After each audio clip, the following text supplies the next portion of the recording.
Kingdom ശ്രീലങ്കയിലെ ഒരു isolated ഐലൻഡിലേക്ക് തൻ്റെ സഹോദരനെ തേടി പോകുന്ന ഒരു കോപ്പ്, സാധാരണമായിട്ടുള്ള ഒരു പോലീസ് ഓഫീസർ, പ്ലസ് അദ്ദേഹത്തിന് ഒരു സ്പെഷ്യൽ ഡ്യൂട്ടി കൂടി അസൈൻ ചെയ്യപ്പെടുകയാണ്. അതാണ് സിനിമയുടെ പ്രധാന പ്ലോട്ടായിട്ട് വരുന്നത്. പക്ഷേ ഞാൻ സിനിമ കണ്ട സമയത്ത് എനിക്ക് തോന്നിയത് വിജയ് ദേവരക്കൊണ്ട ഇപ്പോൾ കുറേ കാലമായിട്ട് അദ്ദേഹം ഒരു തിരിച്ചുവരവിൻ്റെ പാതയിൽ തിരിച്ചു വരാൻ ശ്രമിച്ചുകൊണ്ടിരിക്കുകയാണ്.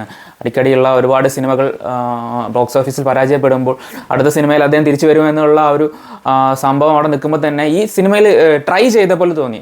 നല്ലൊരു സിനിമയായിട്ട് വരാൻ ട്രൈ ചെയ്തിട്ടുണ്ടെന്ന് തോന്നി. കാരണം ജേഴ്സിയുടെ ഡയറക്ടറാണ് കിങ്ഡം ഡയറക്റ്റ് ചെയ്തിരിക്കുന്നത്. പക്ഷേ സിനിമ കണ്ട സമയത്ത് ഒരുപാട് ശ്രമങ്ങൾ മാത്രമാണ് സിനിമയിൽ ഉണ്ടായിട്ടുള്ളത്. നല്ലൊരു പീക്ക് ഹൈ മൊമെൻറ്റ് സൃഷ്ടിക്കാൻ ഒരുപാട് സാഹചര്യങ്ങളുള്ള ഒരു പ്ലോട്ടാണ് സിനിമയ്ക്കുള്ളത്. എന്നിരുന്നാലും സിനിമയിൽ അങ്ങനെ ഒരു സംഭവം വളരെ വ്യക്തമായിട്ട് കാണാതെ പോയി എന്ന് തന്നെയാണ് എനിക്ക് ഫീലായത്. അദ്ദേഹം വളരെ കിണഞ്ഞ് പരിശ്രമിക്കുന്നുണ്ട്.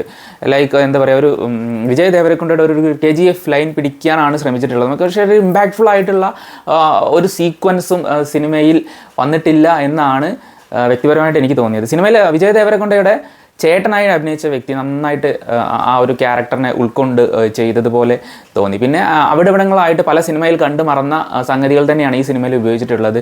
ആ ഒരു റിഡംഷൻ, ഒരു തകർച്ച, ഇമോഷണൽ ബാഗേജുമായിട്ട് നടക്കുന്ന നായകൻ, അദ്ദേഹത്തിൻ്റെ ജീവിതത്തിൽ ഏത് കാരണം കൊണ്ടാണോ അദ്ദേഹം ഇത്ര ഇമോഷണലി വീക്ക് ആവാനുള്ള ആ കാരണം, അതിൽ നിന്നും പുറത്ത് കടക്കാൻ അദ്ദേഹം തന്നെ ചെയ്യുന്ന ഒരുപാട് കാര്യങ്ങൾ, അദ്ദേഹം പോലീസിൽ എത്തിച്ചേരുകയും ആ പോലീസിൽ നിന്ന് തന്നെ അദ്ദേഹത്തിന് ഇതേപോലെ ചേട്ടനെ കണ്ടുപിടിക്കാനുള്ള ഒരു മിഷൻ്റെ ഭാഗമായിട്ട് ഒരു പ്രത്യേക സ്ഥലത്തോട്ട് പോകേണ്ടി വരികയും ഒക്കെ പറയുന്ന ഒരു സിറ്റുവേഷൻ, ആ തുടക്കത്തിലുള്ള എസ്റ്റാബ്ലിഷ്മെൻറ്റ് കാര്യങ്ങളൊക്കെ വളരെ നന്നായിട്ട് വന്നിട്ടുണ്ട്. അപ്പോൾ നമുക്ക് എന്തോ വലിയ സംഭവമായിട്ടുള്ള ഒരു കാര്യം ഇനി പോകെ വരാനുണ്ടെന്നുള്ള ഒരു പ്രതീതി ആദ്യത്തെ ഒരു 20 മിനിറ്റിൽ ഉണ്ടായിരുന്നെങ്കിൽ കൂടി സിനിമ മുന്നോട്ട് പോകുമ്പോൾ ആ തുടക്കത്തിൽ കിട്ടിയ ആ സ്പാർക്ക് നല്ല രീതിയിൽ കത്തിപ്പടരാത്ത രീതിയിലുള്ള ഒരു ഫീലാണ് എനിക്ക് കിങ്ഡം കണ്ടപ്പോൾ തോന്നിയത്. അതുപോലെ തന്നെ വിജയ് ദേവരക്കൊണ്ടയുടെ ആ കിങ്ഡം ആ ഏരിയയിൽ പോകുന്ന ഈ ട്രെയിലറിലൊക്കെ കണ്ടിരിക്കുന്ന ആ ഒരു ലുക്ക് തന്നെ എനിക്കത് സ്യൂട്ട് ആവാത്ത പോലെ തോന്നി. ലൈക്ക് ആ ഒരു സ്ക്രീനിലെ ഓറ നഷ്ടപ്പെടുന്ന പോലെ തോന്നി. ആ ബാൾഡ്, ഷോർട്ട് ഹെയർ ആയിട്ട് സ്ക്രീനിൽ വരുന്ന സമയത്തൊക്കെ അദ്ദേഹത്തിന് ഒരു ഗ്രാജുവലി അദ്ദേഹത്തിൻ്റെ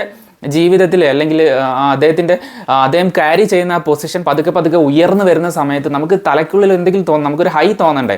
ലൈക്ക് അദ്ദേഹം ആ ഒരു കിങ് പിൻ, അല്ലെങ്കിൽ ആ മാഫിയ, അല്ലെങ്കിൽ ആ ഒരു ഐലൻഡിൻ്റെ തലവനായിട്ട് വരുന്ന സിറ്റുവേഷനിൽ അതിലേക്ക് എത്താൻ വേണ്ട ആ സാഹചര്യങ്ങൾ കാണുന്ന സമയത്ത് ഹൈ മൊമെൻറ്റ്സ് സൃഷ്ടിക്കുന്നതിൽ സംവിധായകൻ പരാജയപ്പെട്ടിട്ടുണ്ട് എന്ന് തന്നെയാണ് എനിക്ക് തോന്നിയത്. പിന്നെ ഇതിൽ നമ്മുടെ മലയാളി ആക്ടർ വെങ്കി, അദ്ദേഹം ഒരു നല്ല റോൾ ചെയ്തിട്ടുണ്ട്. അദ്ദേഹത്തിൻ്റെ ആ കേസ് എടുക്കുകയാണെങ്കിൽ അദ്ദേഹം ആ റോളിനെ നന്നായിട്ട് ചെയ്തിട്ടുണ്ട്. പക്ഷേ ഒരു വെൽ റിട്ടൺ ആയിട്ടുള്ള ഒരു ക്യാരക്ടറല്ല ഈ കഥയിൽ വെങ്കി അവതരിപ്പിച്ച ആ കഥാപാത്രത്തിന് കിട്ടിയിട്ടുണ്ട്. വെങ്കിയെ കൂടാതെ ബാബുരാജും ഈ സിനിമയിൽ അഭിനയിക്കുന്നുണ്ട്. വെങ്കിയുടെ ഫാദറായിട്ടാണ് വരുന്നത്.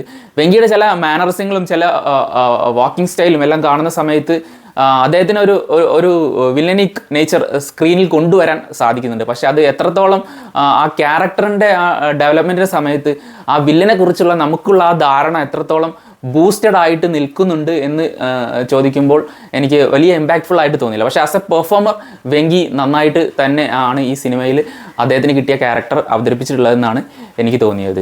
അപ്പോൾ ഈ സിനിമ എനിക്ക് മൊത്തത്തിൽ തന്ന ഒരു അനുഭവം എന്ന് പറയുന്നത് ഒരു 60% എൻ്റർടൈൻമെൻറ്റ് എന്നുള്ള രീതിയിലുള്ള മാത്രം ഔട്ട്പുട്ടാണ് എനിക്ക് സിനിമ നൽകിയത്. നിങ്ങൾ ഈ സിനിമ കണ്ട ആളാണെങ്കിൽ സിനിമയെക്കുറിച്ചുള്ള നിങ്ങളുടെ അഭിപ്രായങ്ങൾ താഴെ കമൻറ്റ് ബോക്സിലേക്ക് പെടുത്തുക. മറ്റൊരു വീഡിയോ ആയിട്ട് വീണ്ടും കാണാം. ബൈ.